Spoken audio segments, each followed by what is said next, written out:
ಯಾರು ಇಲ್ವಾ? ಯಾರು ನೋಡ್ಕೊಳ್ಳೋರಿಲ್ವಾ? ಪಕ್ಕದ ಮನೆಯವರು ಊಟ ಕೊಡೋದ? ಹೌದಾ? ಕಚ್ತದ? ಅಯ್ಯೋಯ್ಯೋ, ಇದೆಲ್ಲ ಕಚ್ಚುತ್ತಾ ಸ್ಮೆಲ್ಗೆ?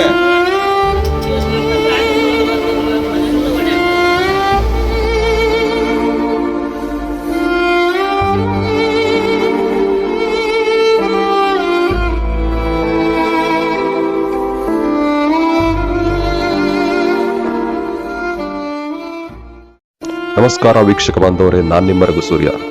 ಇವತ್ತಿನ ಈ ಸಂಚಿಕೆಯಲ್ಲಿ ನಾನು ನಿಮಗೆ ತೋರಿಸ್ತಾ ಇರುವಂತಹ ಒಂದು ಕತೆ ಬಹಳ ಹೃದಯ ವಿದ್ರಾವಕವಾದಂತು, ಬಹಳ ಮನಸ್ಸಿಗೆ ನೋವಾಗುವಂಥದ್ದು. ಈ ಒಂದು ವ್ಯಕ್ತಿ ಇರುವಂತ ಈ ಜಾಗ ಒಂದು ನಮ್ಮ ದಾಸರಹಳ್ಳಿಯ ಚೊಕ್ಸಂದ್ರ ವಾರ್ಡ್ನ ದಾಸರಹಳ್ಳಿ ಕೆರೆ ಪಕ್ಕದಲ್ಲಿ ಒಂದು ಜೋಪಡಿ ಇದೆಯಲ್ಲ, ಆ ಜೋಪಡಿಯಲ್ಲಿ ಈ ಒಂದು ದಯನೀಯ ಪರಿಸ್ಥಿತಿಯಲ್ಲಿರುವಂತ ಈ ವ್ಯಕ್ತಿ.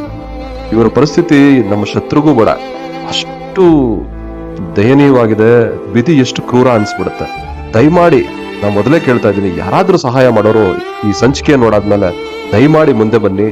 ಖಂಡಿತ ದೇವ್ರು ನಿಮ್ಗೆ ಒಳ್ಳೇದ್ ಮಾಡ್ತಾನೆ, ನಿಮ್ಗೆ ನಿಜವಾಗ್ಲೂ ಪುಣ್ಯ ಬರುತ್ತೆ.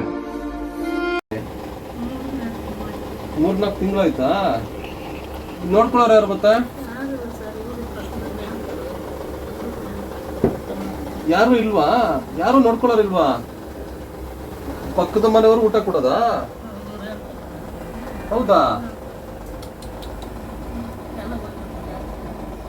ಯಾರು ನೋಡಿ, ನಿಮ್ಮವರು ಯಾರು ಮಕ್ಕಳು ಯಾರು ಇಲ್ಲಮ್ಮ?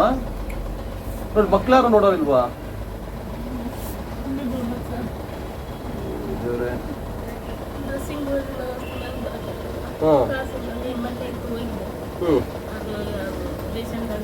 ಎಲ್ಲಿ ಎಲ್ಲಿ ಡ್ರೆಸ್ಸಿಂಗ್ ಹೋಗೋದು? ಅಲ್ಲ, ಎಲ್ಲಿಗೆ ಹೋಗ್ತೀರಾ ಡ್ರೆಸ್ಸಿಂಗ್ ಮಾಡ್ಸಕ್ಕೆ? ದಾಸರಳ್ಳಿಗೆ ಹೋಗ್ತೀರಾ? ಕಾಸಿದ್ದಾಗ ಹೋಗ್ತೀರಾ, ಇಲ್ಲ ಅಂದ್ರೆ ಇಲ್ಲ? ಅಯ್ಯೋ, ದೇವ್ರೆ.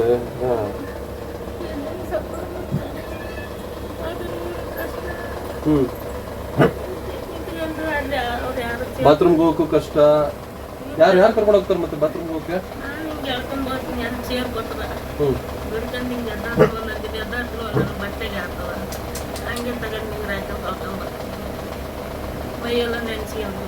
ಅಯ್ಯೋ ದೇವ್ರೆ, ಒಂದ್ ದಿವಸ ಹೋಗ್ತೇವೆ, ಒಂದ್ ದಿವಸ ಬಟ್ಟೆಗೆಲ್ಲ ಆಗುತ್ತೆ.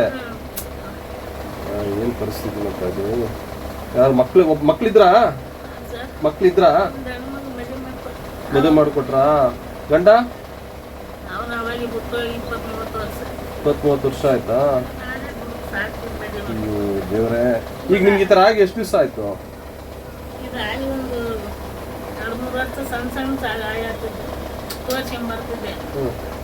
ಮತ್ತೆ ತಿರುಗಿ ಜಾಸ್ತಿ ಆಗಿ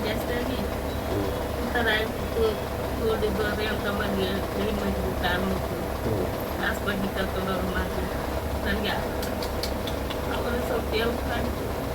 ದೇವ್ರೆ, ಯಾರು ಇಲ್ಲ ಹಂಗಾರೆ ಒಬ್ಬರೇ ಹಿಂಗೆ ಇದ್ದೀರಾ? ದೇವ್ರೆ, ಏನ್ ಪರಿಸ್ಥಿತಿ? ಯಾರು ಇಲ್ಲ, 2 ಕಾಲು ಇಲ್ಲ, 3 ಜ್ವರ ಮಾತ್ರೆಗೆ ಖರ್ಚಿಗೆ ಮೆಡಿಸಿನ್ ಏನು ಇಲ್ಲ. ಮಾತ್ರ ಒಂದು ಕೊಟ್ಟು ತರ್ಸ್ಕೊಂತೀನಿ, ಬೆಳಿಗ್ಗೆ ನುಂಗಿನಿ, ಮತ್ತೆ ಜ್ವರ ಸ್ಟಾರ್ಟ್ ಆಗಿರ್ತಾವಲ್ಲ, ಚಳಿ ತಡಕ್ಕಾಗಲ್ಲ.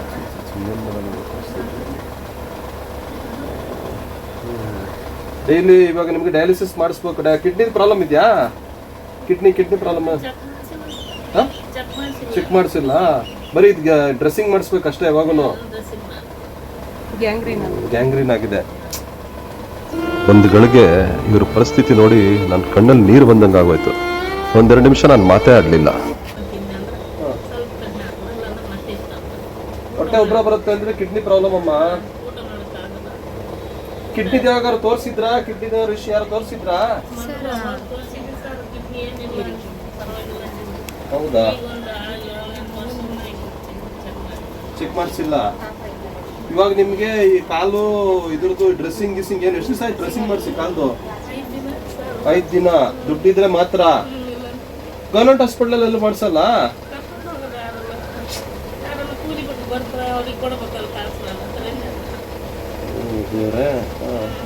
ಕರ್ಕೊಂಡೋಗಿ ಬರೋದಕ್ಕೂ ಯಾರು ಇಲ್ಲ?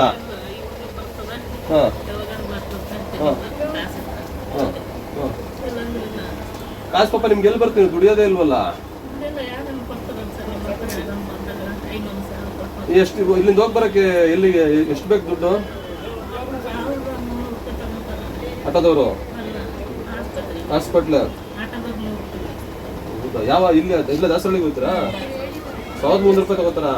BJC ಹೋದ್ರೆ ಆಟಕ್ಕೆ 600 ರೂಪಾಯಿ ಅಂತಾರೆ, ಅಲ್ಲಿ 250 ಬಸ್ಸಿ. ಹಾಂ, ನನಗೇನು ಕರ್ಕೊಂಡು ಬರೋದು ಯಾರು ಕರ್ಕೊಂಡು ಬರೋದಲ್ಲ. ಕೆಲಸ ಇರ್ತಾವೆ ಹೋಗ್ತಾರೆ ಅವ್ರನ್ನ. ಸರಿ ಆಯ್ತು, ನಾವು ನೋಡೋಣ ಏನಾದ್ರು ಒಂದು ವ್ಯವಸ್ಥೆ ಮಾಡ್ತೀವಿ, ನಾವು ಒಂದು ಸಹಾಯ ಮಾಡ್ತೀವಿ. ಹಾಂ ಕೆಲಸ ಬಸ್ಸಿಂದು ಹಾಂ, ಬೆಳಗಿಂದ ಹೊರಗೆ ಹೋಗ್ತಾ ರಕ್ತ ಸೋರ್ತದೆ ಎಲ್ಲ ಆಗುತ್ತಲ್ಲ.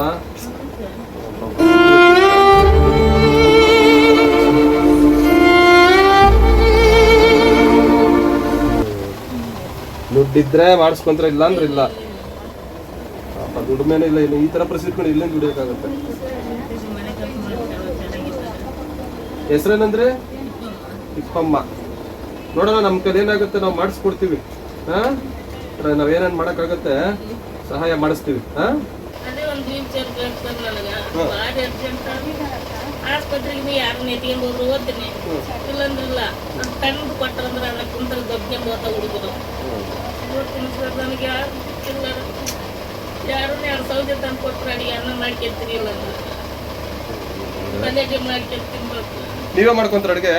ಹಿಂಗೆ ಕುಂತು ಮಾಡ್ಕೊಳ್ತೀನಿ ಸರ್. ಒಂದೊಂದು ದಿನ ಅವ್ರು ಕೆಲ್ಸಕ್ಕೆ ಹೋಗ್ಬಿಡ್ತಾರೆ, ಅದನ್ನು ಕುಂತು ಅವ್ರ ಮನೆ ರೇಷನ್ ಕೊಟ್ಟಿದ್ರೆ 5 kg ಅಕ್ಕಿ.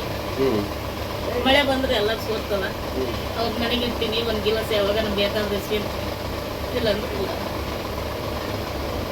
ಮಳೆ ಬಂದ್ರೆ ಎಲ್ಲ ಸೋರುತ್ತಾ? ಎಲ್ಲ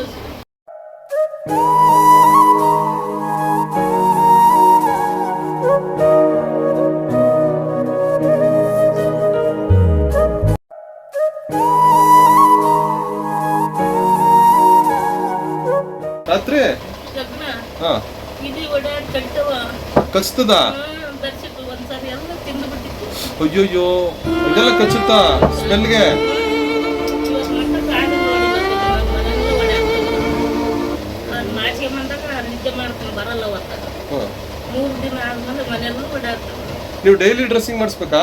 ಒಂದಿನ ಬಿಟ್ಟು ಒಂದಿನ 3 ದಿನ ಒಂದಿನ ಒಂದಿನ 2 ದಿನ ಒಂದಿನಕ್ಕೆ ಒಂದ್ಸತಿ ಮಾಡಿಸ್ಬೇಕು. ಒಂದಿನ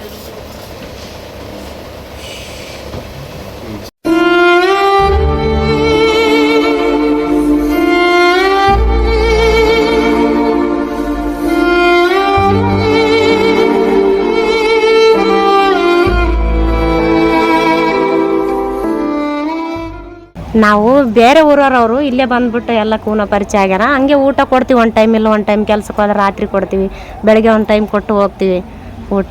ಬಂದು ನಮ್ಮ ಆಗಲಿಲ್ಲ ಬೆಳಗ್ಗೆ ನಾವು ಕೆಲ್ಸಕ್ಕೆ ಹೋಗ್ಬೇಕಲ್ಲ, ನಾವು ಕೆಲ್ಸಕ್ಕೆ ಹೋದ್ರೆ ನಮ್ಗೆ ಹೊಟ್ಟೆ ತುಂಬ್ತದ. ಇದ್ರೆ ಕೊಡ್ತೀವಿ, ಇಲ್ಲಾಂದ್ರೆ ಅವ್ರ ಪಾಡಿಗೆ ಅವರು ನಮ್ಮ ಪಾಡಿಗೆ ನಾವು ಹಂಗೆ ಉಪವಾಸ ಇರ್ತಾರಮ್ಮ. ಯಾರು ನೋಡ್ಕೊಳ್ಳೋರು ಯಾರು ಇಲ್ಲ. ಊರಿಗೆ ಹೋಗಿದ್ದಾರೆ, ಅಲ್ಲಿ ಊರಲ್ಲಿದ್ದಾರಲ್ವಾ, ಅದಕ್ಕೋಸ್ಕರ ನಾವೇನು ಮಾಡಿದ್ವಿ, ನಮ್ಮ ಜವಾಬ್ದಾರಿ ತೊಗೊಳಕ್ಕಾಗಲ್ಲ, ಭಯ ಆಯಿತು. ಮತ್ತು ಒಂದು ನಾವು ನಮ್ಮ ಜೋಪಡಿಯವರೆಲ್ಲ ಸೇರಿ ಒಂದು ಸ್ವಲ್ಪ ದುಡ್ಡು ಎಲ್ಲ ಹಾಕಿ ಒಂದು ಸ್ವಲ್ಪ ಅವ್ರನ್ನ ಕರ್ಕೊಂಬಂದ್ವಿ ಹೊರಗಡೆ. ಒಂದು ಸ್ವಲ್ಪ ಬಿಲ್ ಆಗಿತ್ತು.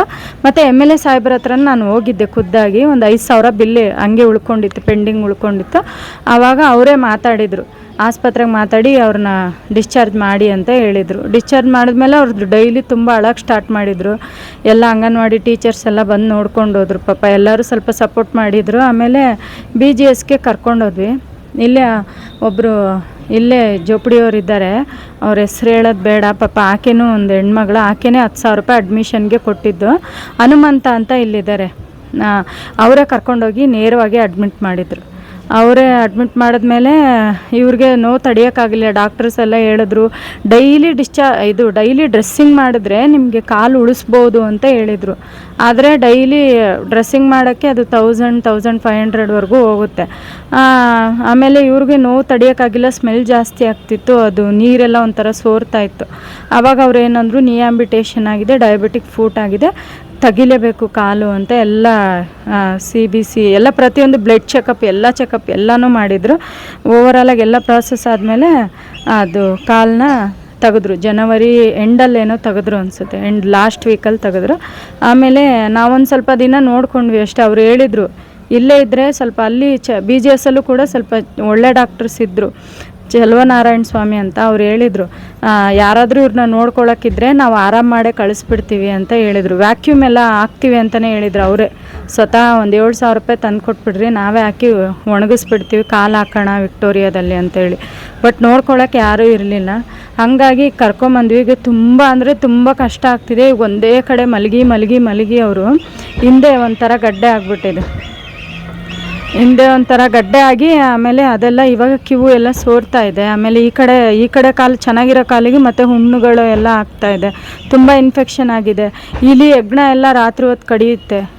ಎಷ್ಟು ಇವಾಗ ಹುಡುಗರು ಸಾಮಾನ್ಯವಾಗಿ ಎಷ್ಟು ಸರಿ ಅಂತ ಕರ್ಕೊಂಡು ಹೋಗ್ತಾರೆ ರೋಡಿಗೆ, ಆಸ್ಪತ್ರೆಗೆಲ್ಲ ಎತ್ಕೊಂಡೇ ಹೋಗ್ಬೇಕು ಅವ್ರನ್ನ, ನಡೆಯೋಕ್ಕೂ ಆಗಲ್ಲ. ಎಷ್ಟು ಸರಿ ಅಂತ ಅವರು ಹೆಲ್ಪ್ ಮಾಡ್ತಾರೆ. ಎಲ್ಲರೂ ಕೆಲ್ಸಕ್ಕೆ ಹೋಗೋ ಹುಡುಗರೇ, ಇಲ್ಲಿ ದಿನಗೂಲಿ ಹೋಗ್ತಾರೆ. ಹಂಗಾಗಿ ಅವ್ರಿಗೆ ಈಗ ಡ್ರೆಸ್ಸಿಂಗ್ ಅವಶ್ಯಕತೆ ಇದೆ ಮತ್ತು ಶುಗರ್ ಟ್ಯಾಬ್ಲೆಟ್ಸ್ ಅವಶ್ಯಕತೆ ಇದೆ. ಅದ್ರ ಜೊತೆಗೆ ಒಂದು ಸ್ವಲ್ಪ ದಿನ ಕಂಟ್ರೋಲ್ ಆಗೋಕ್ಕೆ, ಶುಗರ್ ಕಂಟ್ರೋಲ್ ಆಗೋಕ್ಕೆ ಇನ್ಸುಲಿನ್ ಅವಶ್ಯಕತೆ ಇದೆ. ಸ್ವಲ್ಪ ನೀವು ಸಹಾಯ ಮಾಡಿದ್ರೆ ತುಂಬಾ ಹೆಲ್ಪ್ ಆಗುತ್ತೆ. ರೇಣುಕಾ ಈಶ್ವರಪ್ಪ ದೇಸಾಯಿ. ರೇಣುಕಾ ಈಶ್ವರಪ್ಪ ದೇಸಾಯಿ. ನಿಮ್ಮ ಎಜುಕೇಷನ್? MA ಎಕನಾಮಿಕ್ಸ್, ಬ್ಯಾಂಗ್ಳೂರು ಯೂನಿವರ್ಸಿಟಿಯಲ್ಲಿ MA ಎಕನಾಮಿಕ್ಸ್ ಡಿಸ್ಟಿಂಕ್ಷನಲ್ಲಿ ಪಾಸ್ ಮಾಡ್ಕೊಂಡಿದ್ದೀನಿ. ಹೌದಾ, ಗ್ರೇಟ್. ನೋಡಿದ್ರಲ್ಲ ವೀಕ್ಷಕರೇ, ತಿಪ್ಪಮ್ಮ ಅವರ ಪರಿಸ್ಥಿತಿ ಎಷ್ಟು ದಯನೀಯವಾಗಿದೆ ಅಂಥೇಳಿ. ಯಾವ ಶತ್ರುವು ಕೂಡ ಇಂಥ ಪರಿಸ್ಥಿತಿ ಬರಬಾರ್ದು. ಮಕ್ಕಳಿಲ್ಲ, ನೋಡೋರಿಲ್ಲ, ಅಡುಗೆ ಕೂಡ ಮಾಡ್ಕೊಳೋರಿಲ್ಲ, ಇಲಿ ಹೆಗ್ಣಗಳ ಓಡಾಟ, ಯಾರೋ ಅಕ್ಕಪಕ್ಕದವ್ರು ಊಟ ಕೊಟ್ಟರೆ ಊಟ, ಇಲ್ಲ ಅಂದರೆ ಊಟ ಇಲ್ಲ, ಇಂತಹ ಪರಿಸ್ಥಿತಿ ಇದೆ. ಅದು ಕೂಡ ಜೋಪಡಿ, ಆಕೆ ಟಾಯ್ಲೆಟ್ ಕೂಡ ಹೋಗೋಕ್ಕಾಗಲ್ಲ ಅಂತಹ ಪರಿಸ್ಥಿತಿ. ಹೇಳ್ತಾರಲ್ಲ ಕೆಲವು ಸತಿ ನನ್ನ ಬಟ್ಟೆಯಲ್ಲೇ ಟಾಯ್ಲೆಟ್ ಆಗೋಗ್ಬಿಡುತ್ತೆ ಅಂತ. ಯಾರಿಗೂ ಬೇಡಪ್ಪ ಭಗವಂತ, ಇಂಥ ಪರಿಸ್ಥಿತಿ ಯಾರಿಗೂ ಬರೋದು ಬೇಡ ಅಂತ ನಾನು ದೇವರಲ್ಲಿ ಕೇಳ್ಕೊಳ್ತೀನಿ. ದಯಮಾಡಿ ಯಾರಾದರೂ ಸಹಾಯ ಹಸ್ತ ಚಾಚುವಂಥವ್ರಿದ್ದರೆ, ಸಹಾಯ ಮಾಡುವಂಥವ್ರಿದ್ದರೆ ದಯಮಾಡಿ ತಿಪ್ಪಮ್ಮ ಅವ್ರಿಗೆ ಸಹಾಯ ಮಾಡಿ. ಇಂಥವರು ನಮ್ಮ ದಾಸರಹಳ್ಳಿಯ ಚೊಕ್ಕಸಂದ್ರ ವಾರ್ಡ್ನ ದಾಸರಹಳ್ಳಿ ಕೆರೆ ಇದೆಯಲ್ಲ, ಆ ಕೆರೆಯ ಭಾಗದಲ್ಲಿರುವಂಥ ಜೋಪಡಿನಲ್ಲೇ ಇರುವಂಥದ್ದು. ಈಕೆಗೆ ಇವತ್ತು ನಿಜವಾಗ್ಲೂ ಸಹಾಯ ಬೇಕಿದೆ.